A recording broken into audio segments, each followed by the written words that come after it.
I mentioned earlier on the show this is a huge opportunity for Mississippi State.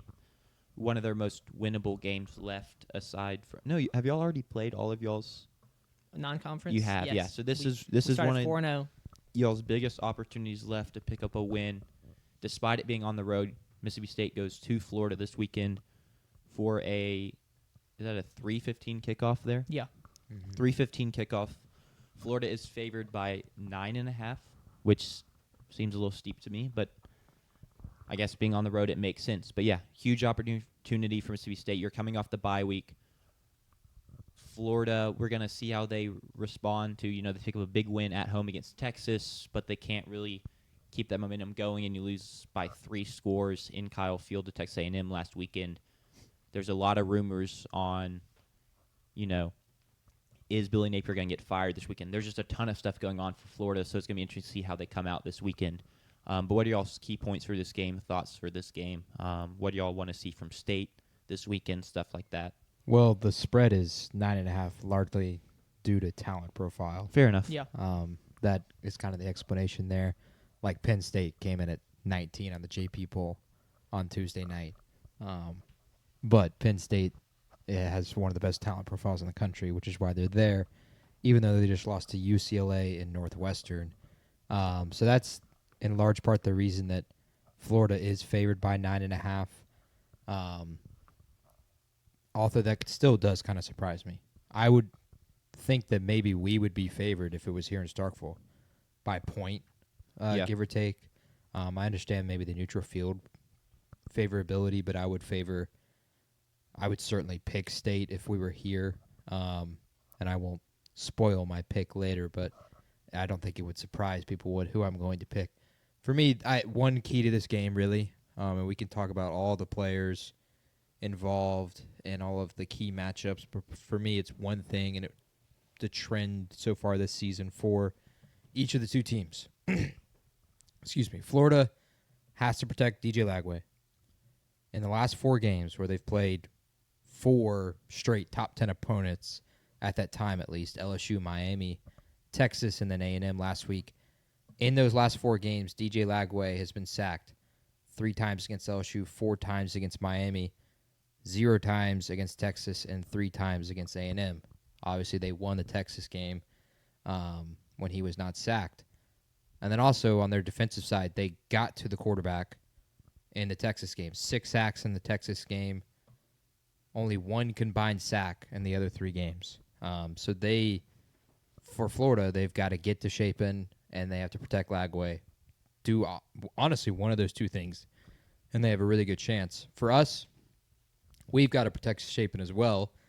He's been sacked 10 times the last 2 weeks, or the last 2 games, I should say, against A&M and Tennessee, 6 against Tennessee, 4 against A&M. When Blake Chapin is kept clean, meaning he's not under any pressure whatsoever, 73.9 completion percentage, 9 touchdowns, 1 pick, for an NFL passer rating of 123.9. He is, in large part, a top 10 quarterback in college football when he is not under any pressure. And his yards per attempt go up a ton because he doesn't check it down under pressure. He hits the deep shots down the field to Brennan Thompson or Anthony Evans. And so for the Bulldogs, I agree with Sven. We need Albert Reese in any capacity, even if he goes out there and blocks with a sling. And we just need to protect Chapin. And hope maybe that this is just like the week that Florida doesn't get any sacks, and that will kind of tell the story. Sure.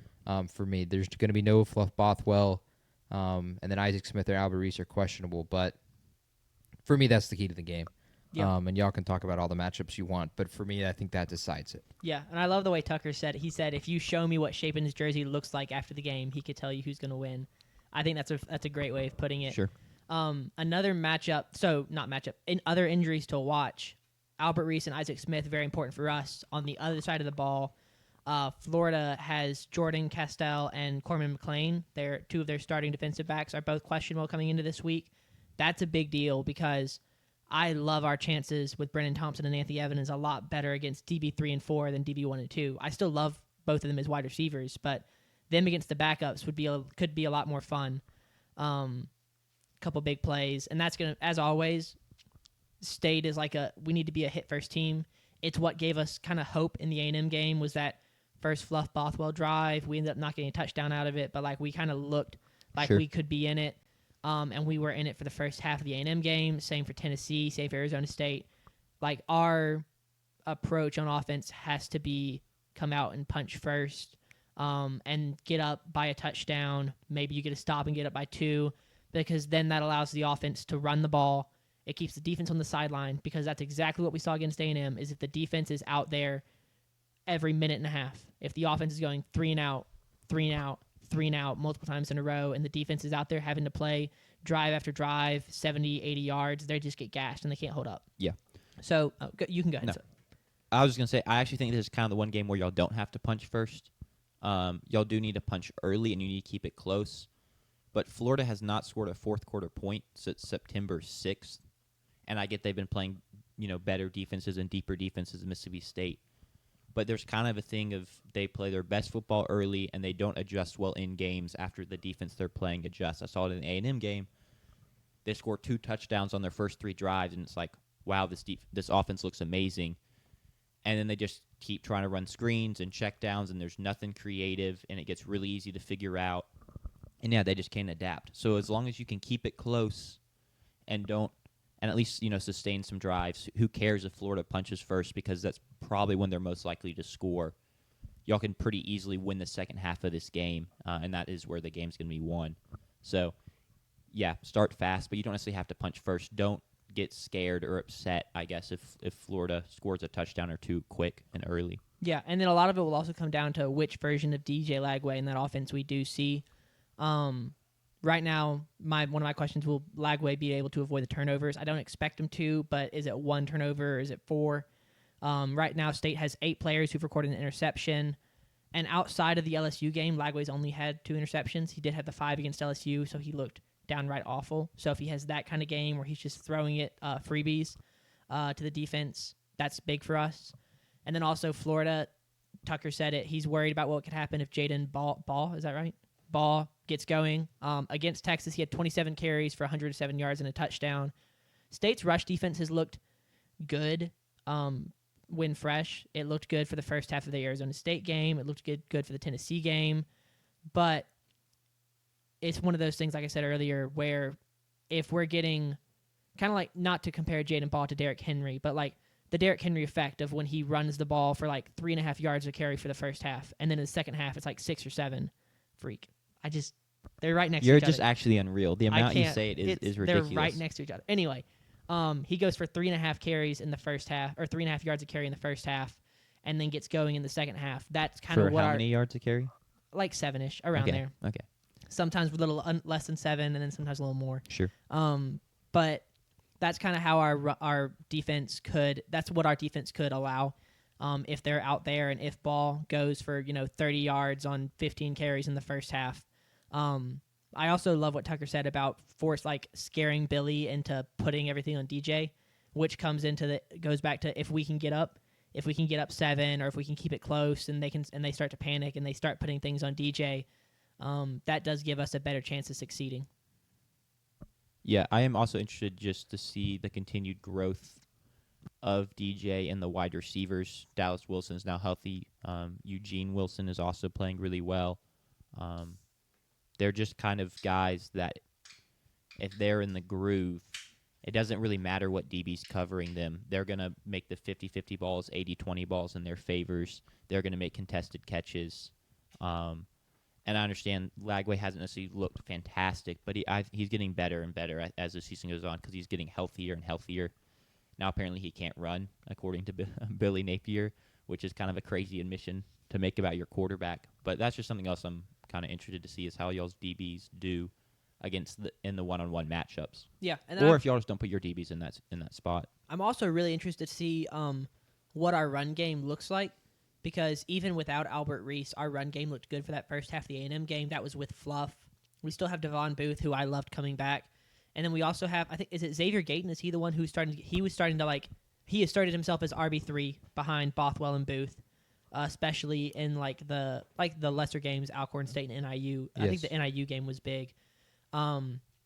He had a What is- touchdown in that game. Yeah. What does the split look like? He's averaging 10 yards a carry on 9 carries. He's got like 9 carries for 100 yards, which is, like I said, against lesser opponents. But Better than having 9 carries and 15 yards. exactly. If can he come in and provide some valuable touches to spell Booth? Because we don't have Bothwell for this week. What does the running game specifically look like? Because it looked good even without Albert Reese for parts of last week or 2 weeks ago. I think it's a fair point. I'm more concerned on what does it look like with Devon Booth. Yeah. Just because he was not running at the same rate that Fluff was. Fluff was breaking a ton of tackles. Fluff was showing explosiveness as well. So that kind of concerns me. Booth had the big carry on the scoring drive that he gets eaten up on by the turf monster. And I trust him in space, but I'm concerned to see what that'll look like when it's his backfield for the most part. Sure. Against Florida. I think that's a great point. Anything else you want to add, or shall we get into picking this game? Well, It'll be it's gonna be helmet matchup as that's well. yeah, it's Florida's huge. wearing their backup helmets, or not their backup helmets. Throwback. Throwback helmets. Yep. That include back. I just said the wrong word. Throwback helmets. I said backup instead Yeah. of throwback. happens. They are wearing like the UF logo helmets, and then not allegedly, I can confirm via a source I have that we are wearing the MSU helmets, the interlocking letters, the white one that we wore against Florida, or not Florida, that we will wear against Florida, that we wore against Tennessee. So a great little helmet matchup on the SEC network this Saturday. It'll be one of the better ones, and we haven't confirmed what colors we're wearing, so I don't know if we're wearing white on white or anything yet, but that is something to look forward to. It'll be a nice sight to see on the screen after much of the fan base has complained about that for the past week, actually 2 weeks, that we didn't wear that against A&M when we made such a big deal about getting rid of the banner so we could go to the script, but now we want to get rid of the script just as quickly and go to the interlocking, which I understand and I agree with. But it's crazy. What are we gonna do next? We want to go from the interlocking to the old banner one before the banner that was just the square one. No. And then you're gonna want Which I Walking Bully. do love that one. You like that one? On the white helmet, that's one of my favorite helmets we've ever worn. Oh. I like that logo. But it's just like that was like childhood, 4 through 8 years old state. You So want to know my guilty pleasure favorite helmet we've ever worn? Is the white helmet with the big silver bully just outlined. yeah, from like That- 2013 or That so. helmet was it? I thought it was a little. It was right before Dak. Yeah, that helmet was electric. Yeah. I loved that helmet. It was just the white and With the Tyler silver. Smith. Tyler Russell. Tyler Russell. Not Tyler Tyler Russell. Russell. Not Tyler Smith. Tyler Russell. Yeah. Anyway, we can get into picking the Yeah. game. I would love to see the walking bully because that's my favorite state logo. You can't really beat that kind of logo, honestly. Just the mascot doing even the Western Kentucky breaking out their big red helmets. That's stuff like that's fire. Anyway, the spread's 9.5. Florida's favored. JP, I don't even need to ask you. I'm just gonna. You're taking Mississippi State to win and cover, I'd assume. I'm going to take the dogs to win and cover. I think this game just kind of profiles well for us. Tucker makes a good point, and I agree. I think this team at this point may roll over. This would be their 5th game in a row. And we're coming off a bye. We got healthy. That was a big thing. We should be at least healthier. That was a problem, I think, going into the A&M game. 100%. For being honest. Albert Reese, of course, being out, but I can tell you firsthand Brendan Thompson was not at 100% for much of that game. And Coach Levy talked about it this week that he thinks Thompson is in a way better spot now than he was going into that game, and I think that's going to help us a ton. That's been the element we've missed last week, or 2 weeks ago against A&M. We couldn't hit that shot until the game was out of reach, and it didn't matter. So I think that's just going to be a huge factor and the vibes are just completely different in both locker rooms. It feels like Sunbelt Billy is going to be one of the SEC coaches fired this weekend to go along with Hugh Freeze, and I won't be surprised if we are a part of firing another head coach in the SEC. Yeah. Which can either be a good thing or a bad thing. I know Missouri talked about that. They've been talking about that in their fan base this week, that 5 coaches have been fired after losing to Missouri. Someone made the point that that's not a flex. Exactly, That's and I agree. And Haydad, Brian Haydad, was saying that we fired a head coach losing 51-10, so it may not even matter what happens with Florida this That's weekend. what I was They may gonna still ask, is, fire him regardless. Yeah. And I won't be surprised if they do. But I am going to take the Dogs to win, of course, cover. I think we'll go down to Gainesville. We'll get a huge road win. Our team and Coach Levy have talked about this game almost like it's a Super Bowl, because right now the goal in-house is, quote, get playoff eligible as soon as possible. Or postseason eligible as soon as possible. Yeah, that's a good. I was like, I don't know if playoff eligible is. But not like the college football playoff, but just get to 6 wins. Yeah. And we can get a step closer if we do that this weekend. I think we will. Sure. 5-2 Dogs, first SEC win of the season. In a minute. I will also take us to win and cover, or just win, because if we win, we did cover. We've been really good against the spread all year, as favorites, as underdogs. So coming off that bye week, and like JP said, it's not just the guys on the injury report that got healthier. It's all the guys who didn't show up, even besides Brennan Thompson. 2 weeks of rest just makes a huge difference playing against a team who's playing their 5th game in a row. The bruises, the soreness, the guys who tweak something, but it wasn't enough to be on the injury report, but it still hurt all game. It's big. So we are fresh, hopefully, and they will not be. And then we're also good. We're very confident. That's one of the most exciting things about this season. And I think that one of the most tangible ways of seeing it, the difference in the way the team approaches every game. I get to be on the field during games. I run a camera. For every game, when we've been kicking it off, in big moments, when we kick it off into the student section, it's a touchback. The the up men down, whoever's going down, they run through the Tennessee and they come into the student section and they're just excited and they've got energy. And I think that that's the best example, the most tangible example I can show you of how different this year's team is. They're excited on the field, off the field.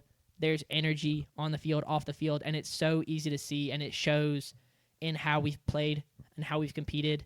So yeah, and I don't know if Florida's going to have that with all of the Billy Napier stuff and all of the negativity around that program that's happening right now. I think that we've got a lot of momentum on our side, and I feel like they have the exact opposite. So I'll take us to win and cover and win. Yeah. All fair points. I do think Mississippi State covers. I do not think Mississippi State wins this game, though. Why is that? Just talking about the talent profile once again, I think you're going to see DJ Lagway hit his receivers. I think the biggest thing is no Fluff Bothwell is killer. Yeah.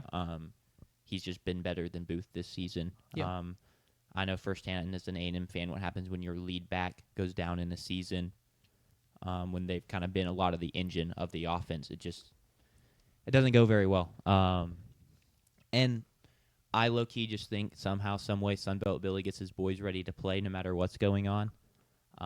And so I don't think y'all have a lot of momentum, but I think they're going to be out there and ready to play in the swamp on Saturday. What is it that Sark said? It's really hard to go into the swamp and win. Yeah. Very true. And JP, what was your comeback to that? He was saying that, and then he was also saying it's hard to go into the shoe.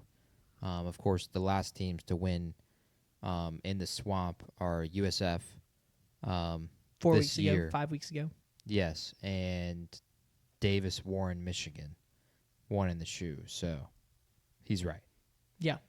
And he also added Takes good himself to teams. the coaches of that complain about the schedule being hard Yeah. in Kirby Smart. Yeah. Well, that was my point, is that South Florida did it. Why not us? I got us. Yeah, sure. Things happen, though. It is still hard to win in the Swamp.